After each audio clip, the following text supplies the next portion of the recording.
نحمده ونستعينه ونستغفره ونؤمن به ونتوكل عليه، ونعوذ بالله من شرور أنفسنا ومن سيئات أعمالنا.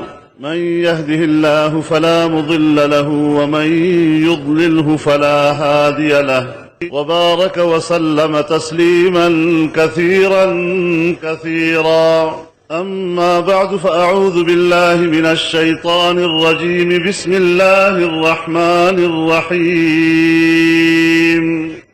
وعد الله الذين آمنوا منكم وعملوا الصالحات ليستخلفنهم في الأرض كما استخلف الذين من قبلهم، وليمكنن لهم دينهم الذي ارتضى لهم، وليبدلنهم من بعد خوفهم أمنا يعبدونني لا يشركون بي شيئا، ومن كفر بعد ذلك فأولئك هم الفاسقون.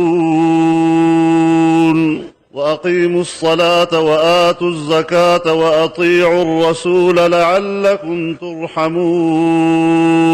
لا تحسبن الذين كفروا معجزين في الأرض، ومأواهم النار ولبئس المصير. صدق الله العظيم.